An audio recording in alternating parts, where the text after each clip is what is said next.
Hello, Googlers, both here in Sunnyvale and around the world. Good afternoon. My name is Greg Moore. I lead healthcare here at Google Cloud, and we have a very, very special guest with us this afternoon. It gives me great pleasure to introduce to you today Dr. Lloyd B. Minor, MD. Dr. Minor is the Carl and Elizabeth Naumann Dean of the Stanford University School of Medicine. Under his leadership, Dr. Minor has established and is now executing strategic vision to lead a biomedical revolution, both nationally and globally, in precision health. Dr. Minor is a professor of otolaryngology, head and neck surgery at Stanford University, with additional appointments both in bioengineering and neurobiology. He's a prolific author, over 140 published papers and chapters, widely recognized authority in the area of balance in inner ear disorders. For his contributions in 2012, Dr. Minor was elected to the National Academy of Medicine. So we're really pleased to have Dr. Minor with us here today. Let's give him a warm welcome. Thanks a lot. Well, thank you, Greg. It's really a privilege and an honor to be here today. And as I was thinking about my remarks, you know, Google is about to celebrate its 20th anniversary. We, Stanford and Google, obviously share a lot of history, right? I mean, Google began in 2 dorm rooms at Stanford, and early on, the founders articulated what principles that they described as 10 things we know to be true. So I thought I would parallel that a bit, and I think you're going to recognize some distinct similarities between 10 things that I know to be true about health and healthcare and what the founders had in mind in establishing Google and what is very much reflected today in the great work that all of you are doing. So, principle number 1, very similar to principle number 1 for Google. For Google, of course, focus on the user and all else will follow. For us in health and healthcare, focus on the patient and all else will follow. And this may seem to be self-evident, but it's actually only recently that I think healthcare professionals have begun to embrace this as the true north. Only recently because unlike, you know, managing our finances or deciding what car we're going to buy or what bicycle we're going to buy or what school we're going to send our kids to, you know, health and healthcare in the past has not always garnered the degree of engagement from consumers that almost every other aspect of life has. All too common, there's been the attitude, well, if I get sick, I'll go to the doctor and they'll fix me, or I'll take a medicine and it'll cure me. And so the notion that, and that I think, there are lots of reasons for that, but I think one reason is that we as healthcare professionals haven't focused on involving our patients, the people who entrust us with their care and who look to us as to be advisors as well as to bring our expertise to their treatment. We haven't always focused on the way that we can engage patients in the way we need to. And yet, really, if you go back to the founding of modern medicine and some of the original greats who helped get us started on a more scientific path in medicine. You know, William Osler, who was the first physician-in-chief at Johns Hopkins Hospital, sort of a founder of modern internal medicine. He famously said, you know, listen to your patients, they're trying to tell you their diagnosis. And so today, this principle of focus on the patient and all else will follow has never, ever been more applicable than it is today. And partly in what I'll talk about a bit more and what many of you are engaged in every day is that our opportunity to use technology to focus on our patient, to use technology for high tech to enable high touch healthcare has never been greater than it is today and is going to continue to increase exponentially in the weeks, months, and years ahead. So second principle, the future of healthcare is proactive. You know, related to the first, what I just spoke about, in the past we've tended to think, well, if we get sick, we go and we get fixed. We either have an operation, we take a medication.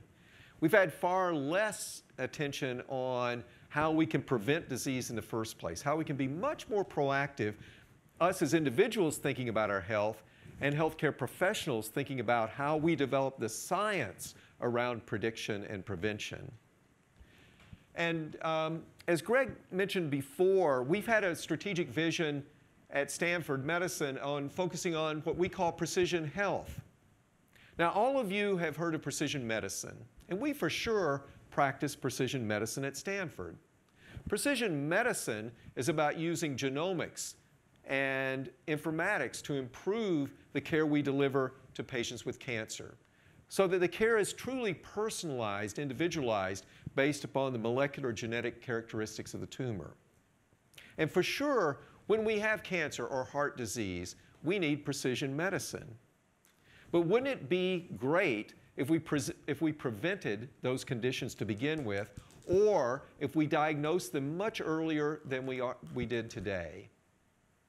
So the way we think about the difference is that precision medicine is about sick care. Precision health is about health care. The goal of precision health is to predict, to prevent, and cure precisely. But really in that order: prediction, prevention, and then cure when that doesn't, when we still are not able to adequately prevent a disease from occurring in the first place. And we're seeing all sorts of examples where that vision is coming into reality today. And of course, the way we will know 10 years from now that we've succeeded in this vision is that the need for precision medicine, the need for the ultra-complex acute care will be reduced because we will have prevented or diagnosed early and therefore more effectively treated diseases before they need the complex tertiary and quaternary care. Principle number 3, data holds the secret to better health. There's a tremendous amount of health data that exists today embedded with electronic medical records, coming in from wearables.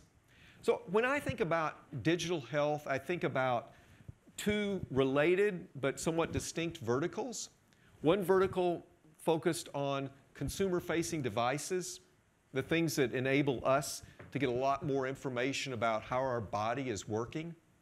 And then the other closely related but distinct area is the analytics related to complex data sets. So how do we bring in data from those consumer-facing devices combined with the data that's sitting by and large, unaddressed in electronic medical records today in order to inform decision-making and engage people more in their health and their health care.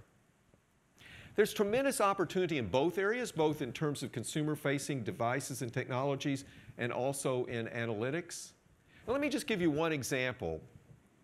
Earlier in my career, as Greg mentioned, I'm an ear expert. I focus on inner ear balance disorders.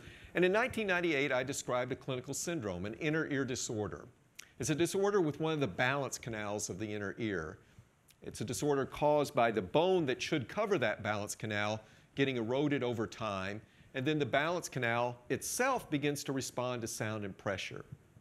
So these patients that have this disorder experience certain very distinct, recognizable symptoms and signs.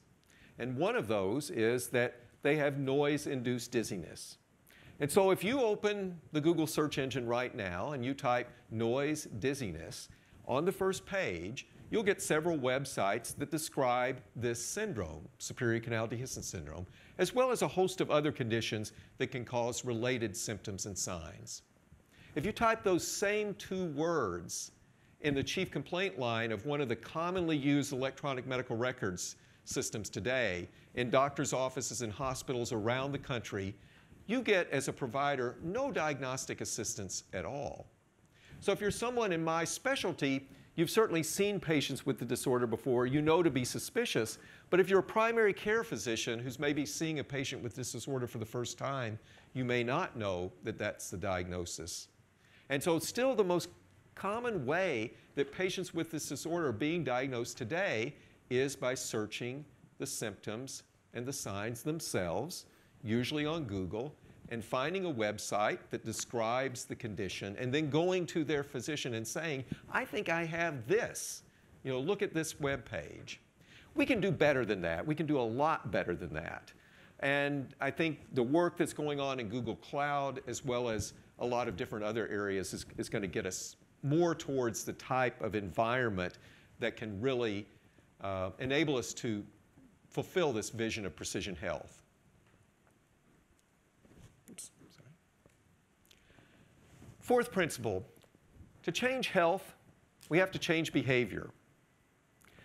You know, when we look at the determinants of health, of wellness and well-being, yes, there's medical care and there's genomics, but if we look at health and well-being as being a pie, then genomics and medical care represent maybe 25 to 30% of that pie.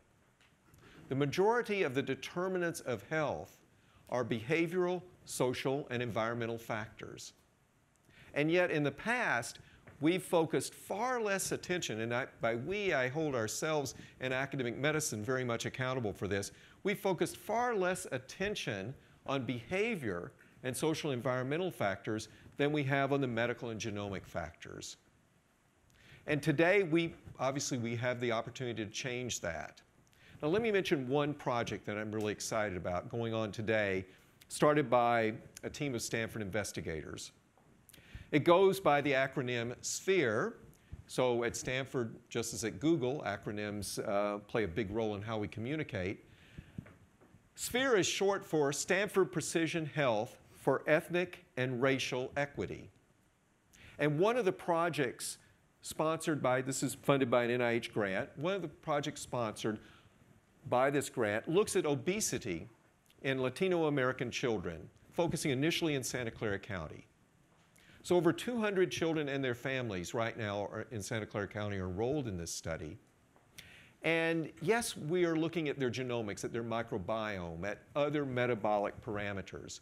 But we're also looking at what types of interventions, such as changing the size of the plates in the home. Rather than giving large plates, furnishing the family with smaller plates. How can exercise and physical activity be encouraged, either in the school environment, the home environment, or getting to and from school? So both an approach that looks at, yes, what are the traditional medical genomic factors that are involved in obesity, but also looking at the social, environmental, and behavioral factors. And it's through that combination, really looking at the whole pie of health and well-being, that we're going to be much better able to have an impact with the people who entrust their care to us, have an impact on health and well-being. You don't need to be at a hospital to get care. I think that's obvious today, but it's going to become more obvious in the future. We rolled out a program to people who are enrolled in our accountable care organization, Stanford Healthcare Alliance, called ClickWell. ClickWell lets you do fairly common, simple things like schedule an appointment online, but it also allows you to schedule a telemedicine visit with a healthcare provider, or with a lifestyle coach, or a nutritionist. And what better way to talk with a nutritionist rather than coming into an office and sitting across a desk from a nutritionist? Why not have that interaction in your kitchen with your spouse or significant other and talk in real time about meal planning and cooking and nutrition? So we're just scratching the surface today of the possibilities of telemedicine and also of how people are able to engage with the healthcare delivery system in ways other than physically being in an office or a hospital. But in the end, part of this greater accountability and engagement of people in health and well-being involves making it more accessible and, if you will, easier for each of us to learn about our health and be more proactively engaged in our health than the old model where we would go in and see our doctor once a year, get some lab tests done, and then forget about everything in between. Number 6, fundamental discovery pays off. You know, it's fascinating to think that the transistor was only developed in 1947, right? And when John Bardeen developed it, it was considered a lab curiosity. I mean, how could he or his contemporaries have imagined what was going to result just in a couple of generations, right?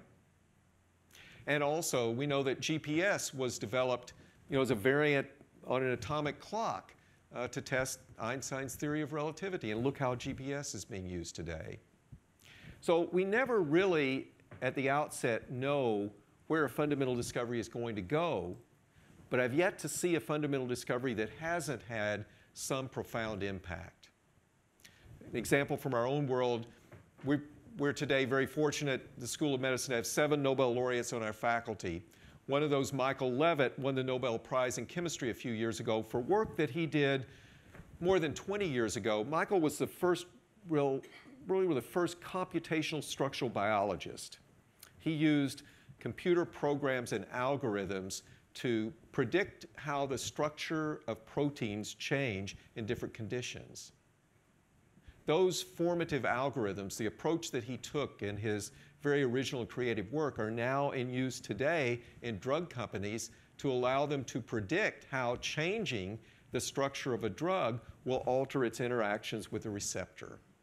So an entire field of drug discovery was born based upon some very fundamental computational work designed to understand the structure of proteins.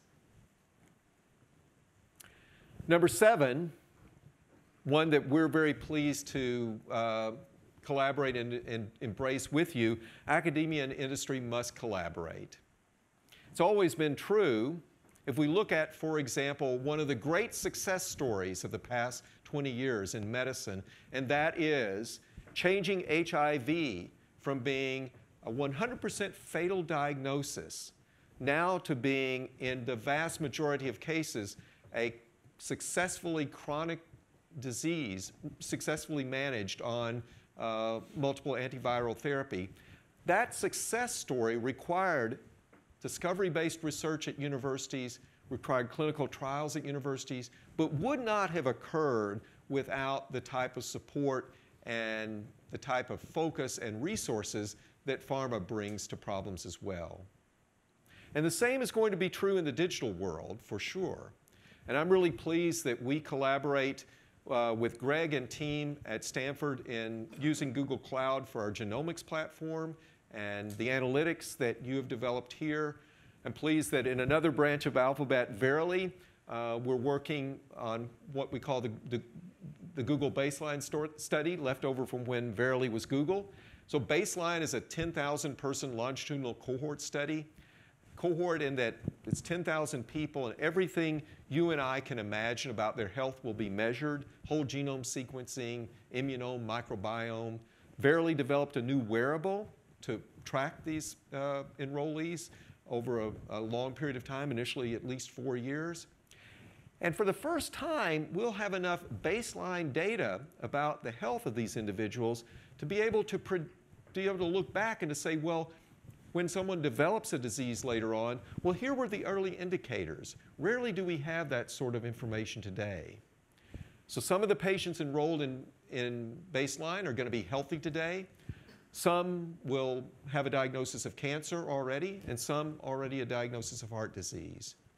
And the information gathered in this fashion, very much powered by the type of analytics that you and your colleagues do every day, is going to give us insights we've never, ever had before in health and healthcare. Number 8, diversity drives innovation. In academia and in industry, there's a lot of thought about, well, do you need specialists or generalists? And of course, you need some specialists and some generalists. But oftentimes, the real advances come from what are described as T-shaped people. That is, people who are specialists in an area, but also have a broad horizontal component cutting across multiple different areas. I know you have many such people here at Google. So there's that sort of diversity in terms of diversity of ability and thought, but also, and in particular in health and healthcare, we have to focus more on ethnic, racial, socioeconomic diversity. You know, over half the children under the age of 5 in the United States today are from what previously were considered to be minority racial and ethnic groups. And the majority of the US population will be that minority coming ahead in the next 40 to 50 years. And yet today, only about 5.5% of the physicians in the United States identify themselves as African American, and only about 6.3% identify themselves as Hispanic. We have to do better in terms of representation in our profession. It's been a big passion of mine since coming to Stanford 5 years ago. I'm pleased that in our medical school class we've moved from 5 years ago having 14% from underrepresented groups to now having 26% entering our medical school. And in our biosciences PhD program, we've moved from 12% from underrepresented groups 5 years ago now to 25%. But we can't take our eye off that ball. We can't for a moment back away from our commitment to achieving greater diversity in our profession. I think it applies certainly across the board in professions in the country today. Well, one that's familiar, it took me a while to get used to, and that is you can be serious without a suit. There's the obvious implication of this, and I'll tell you a funny story. When I was looking at this job and was making trips out from the East Coast, and of course, searches of this nature are done pretty quietly because of factors at the institution you're moving to and factors where you're coming from. So I was coming out on a Saturday, and I got a call from the office organizing the search, and they said, you know, you're meeting with the search committee on Saturday, and the men will not be wearing a necktie. And I went home that evening and said to my wife, you know, I got this call, and they said that, you know, the guys coming on Saturday won't be wearing a necktie. And I think that means I'm not supposed to wear a necktie. And she said, yeah, you know, that's definitely what it means, and that's going to be hard for you because you wear a necktie when you take a shower in the morning. So I have gotten used to not wearing a necktie. I think the more serious side of this statement is that we shouldn't be taking ourselves too seriously. You know, the beginning of a decline of an organization usually centers around two things: complacency and hubris. And in particular in healthcare, we for sure can't be complacent. And in the past, I think, and I would say the physician profession in particular, has had more than its share of hubris. And that has to change moving forward. Before medicine became more scientifically grounded, what physicians offered their patients was an ear, a shoulder to rest a head on, an understanding, empathetic voice, but there wasn't all that much that physicians could bring to the table. That's changed today, fortunately, and we wouldn't want to go back. But that desire and that need for empathy has never been greater than it is today. You know, I mentioned before that we started that in our accountable care organization, we allow people to have virtual visits, and that's great, and many people take advantage of them. We also give people the option of receiving all of their health care virtually if they wish, and almost no one elects to have that. They want to have a primary care provider who knows them, who they rely upon as a primary care provider, but they understand that that person may not be available at 8 o'clock at night when they have a question. So, and that really then gets back to the crux of the talk and the discussion, and that is how can high tech be better able to enable the high touch that I think everyone expects from us. And then, so that's on the part about making sure there's no hubris, but then the part about complacency and how it can spell the downturn of any organization really relates to principle number 10, exactly the same as Google's principle number 10, great just isn't good enough. And certainly when we're talking about health and well-being, when we have this crying need in the United States today, you know, 18% of our GDP being spent on healthcare, and yet our outcomes are very poor compared to other OECD countries. You know, we have to be doing better than we're doing today. And I think we always have to embrace the notion and live the notion that great isn't good enough. Thank you very much. I'd certainly welcome your questions. I'm honored to be here today.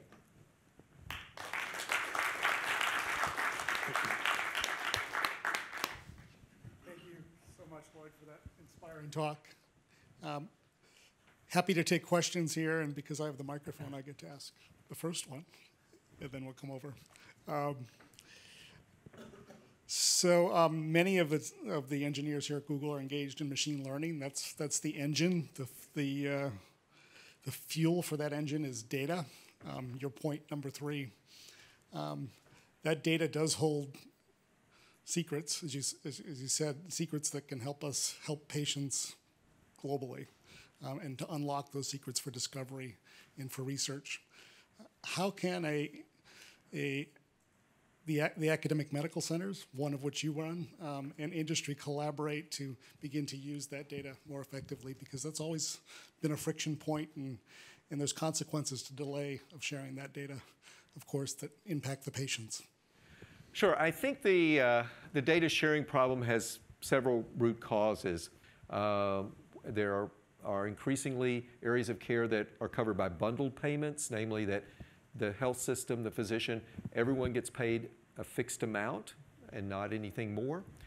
But still, by and large, it's a fee-for-service backbone, and therefore, it hasn't necessarily been perceived to be to the advantage of healthcare delivery systems to make data easily portable. That's one reason. Second is there is the legitimate concern about the privacy and security of data. And it's a real concern that, I've read that it's estimated that about 42% of Americans have had in some way their health records breached. But that's not all that difficult to see how that happens, and you would know better than I, but when you have data in multiple different platforms sitting in servers all over the place, managed with various different security regimens, well, that's kind of a recipe, isn't it, for having data breached. So I think one thing that you do, obviously, and you do really, really well, is to manage the security of data. I mean, it is your entire business. And I know you have lots and lots of people working on that every day. So I think that what you bring to the table, obviously, analytics and data security, most people, when they trust that their privacy will be protected, are happy to share at least portions of their health record for the greater benefit of discovery and for the greater benefit of care, even though it may not immediately benefit them. But I think we haven't had the incentives in the system to communicate that, nor have we had the portals to enable people to elect to bring their data in, or for organizations like yours to be able to aggregate the data in a sufficiently meaningful way that truly leverages the power of big data. When I talk to my computer science colleagues and I say that we have over 2 million unique patients in the Stanford medical record, and we do have a de-identified version of that record, their comment is, oh, that's not big data. Call us again when you have 20 million. If you have 200 million, yeah, then we would be interested. So we have to figure out ways to aggregate data together, for sure, to increase the security of data, and then to convey the benefits of being able to study the data in the way that we're capable of doing. Thank you. I think we had a question here, and I'll ask you to come back and use a microphone if you don't mind, for those remote. Hello. My question is that related to the technological advances like machine learning, there might be a move towards diagnosing patients through technology. Do you see that as something that's actually going to develop in the near future, maybe with diagnostic applications replacing doctors, or do you see technology more as augmenting the power of doctors? I think it initially will be augmenting the power of doctors, and already in interpretation of radiology, imaging studies, we're seeing the tremendous power of augmenting the diagnosis and of using machine learning initially on an imaging study to give a reading and then having that confirmed or not by a radiologist. I don't think that the need for, I think the role of physicians is going to change for sure. And there may be some specialties more affected by those changes than others. But the need to have a human interface in healthcare, I don't think is going away any time in my lifetime. I certainly think the majority of physicians welcome the opportunity to more constructively engage technology. You know, one of the problems today is that electronic medical records are oftentimes cited as a or the leading contributor to physician burnout in America. So over 50% of physicians in America today, by a variety of different metrics, are determined to be burned out. Now that is really, really concerning, and as an organization that trains physicians, it's enormously concerning to me. And you know, average primary care physician is spending 2 additional hours a day doing documentation in the electronic medical record at home or after hours, in addition to the care that she or he is providing to patients. And furthermore, during their encounters with patients, they may be at a terminal typing, not looking someone in the eye and really trying to have an empathetic conversation with them. So in that sense, technology gets a bad rap. That's not really, you know, the bad rap is on the structure of the systems, and there are a whole host of reasons for that. It's not technology per se. So I embrace what is occurring today in health-related technology and what I know is going to occur even more in the future. Thank you. I think we're going to take a question remotely from Dory. The highest voted one is at the top there. Medical technology improvements are great, but often come with a very high price tag. We're increasingly faced with healthcare occupying a greater proportion of GDP. How can a healthcare system like Stanford deliver precision in a cost-effective manner that is accessible to the populace? Right. It's certainly true that most technologies, particularly when they're first introduced, increase the cost of healthcare. It's not true across the board, though. Let me give you a counterexample that I think increasingly will be paradigmatic for the type of cost efficiencies that can occur with advances in technology.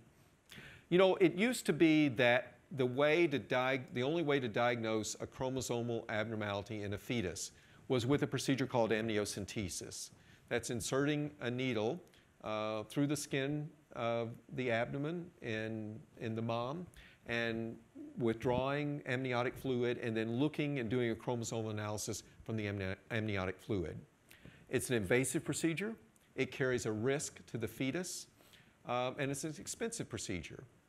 And fortunately, it's now virtually been eliminated because it was found that you can as accurately diagnose a fetal chromosomal abnormality from the circulating DNA in a blood test from the mom as you can from withdrawing amniotic fluid.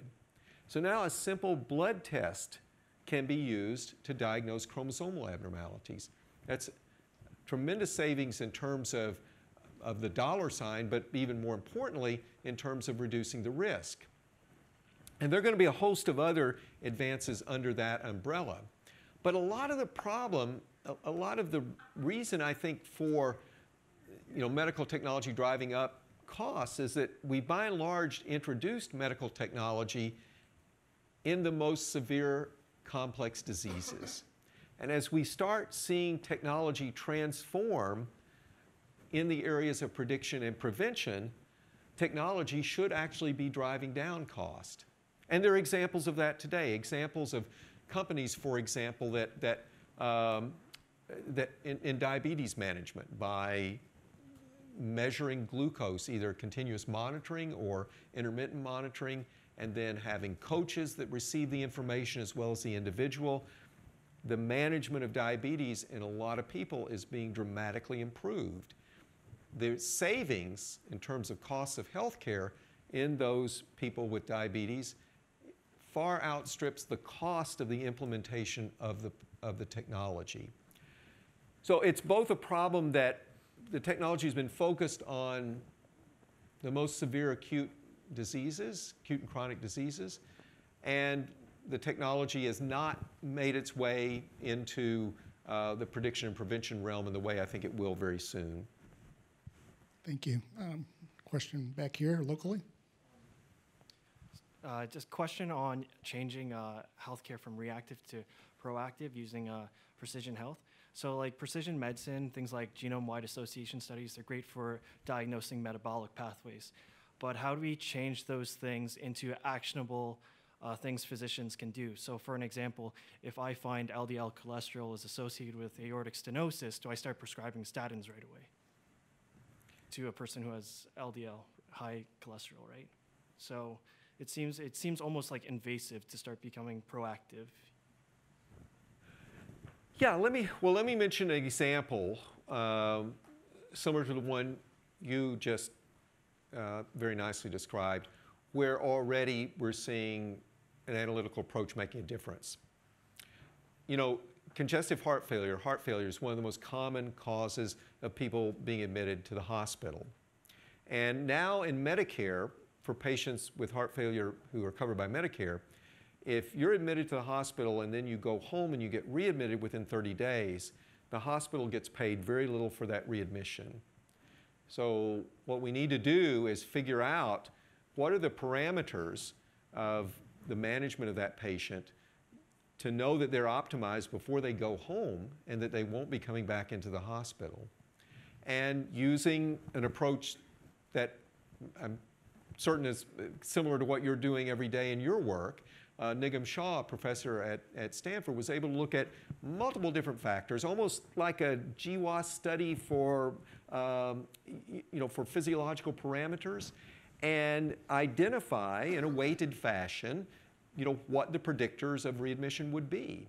And that algorithm can now be implemented, used in real time, as physicians are making their rounds in the morning to say, well, Mr. Jones looks like the probability of readmission is less than 10%. He's feeling well. He's ready to go home. Or no, he's still got these indicators that would, or these parameters that would indicate there's a very high probability of readmission.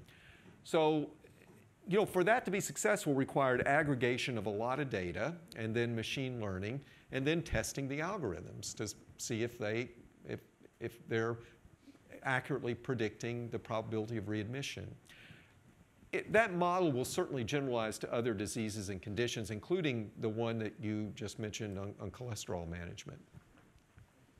Thank you. Another one here. Hi, thanks for your lecture. My question is about precision health and preventative health and nutrition. Nutritional studies are notoriously difficult to conduct. I'm just curious about your thoughts on how nutritional studies can be better designed and funded, high quality studies funded till we have the benefits of that knowledge. Thanks. I think to take the second part of the question first, as we move more away from a fee-for-service model and more into a model that places risk and accountability for health on the shoulders of healthcare providers and systems as well as on the shoulders of consumers receiving healthcare, then it will be a much more appealing business model to really focus in on nutrition and other factors that can play into keeping a person healthy. So the reason that there hasn't been, there are many reasons, and you're right, it is difficult to study what we are eating and then sort that out among the many variables that impact health. But there haven't been the incentives to focus on those types of studies as there have been, for example, to focus on new classes of drugs for you name the condition. Now, it shouldn't be an either-or world. I mean, we shouldn't abandon the amazing work that's going on today, for example, in cancer immunotherapy, which is truly transformative. So it is precision devoted at the cure, a part of the equation of precision health. But there will be more and more economic emphasis on understanding the roles of nutrition as it becomes an economic imperative for healthcare delivery systems to be engaged more in thinking about maintaining health of those who are enrolled in their benefits and health plans. So I think that's one element. The other most people employed today are being employed by organizations that in one form or another are self-insured. So there's a lot that companies and organizations can do in the type of food they offer in cafeterias, in the type of nutritional education that's offered as a part of being an employee. There's a lot that can be done right at the workplace, even before the healthcare delivery systems start embracing it into the models of care.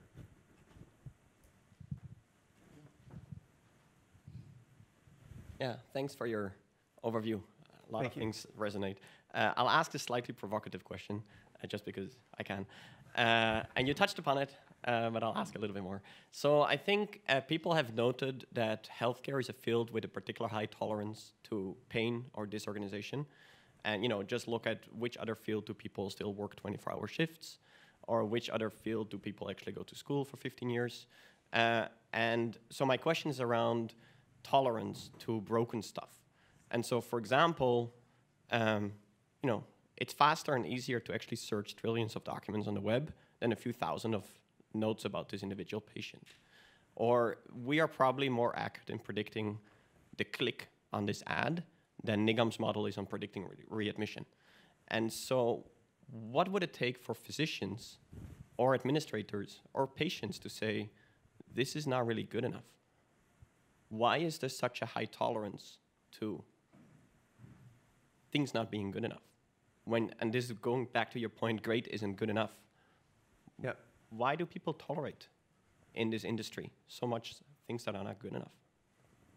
Well, it's a great point. I don't claim to have all the answers, but it relates to something I said during the talk, and that is, why is it, for example, a good example of people not tolerating, chaos would be what's happened in the financial services industry.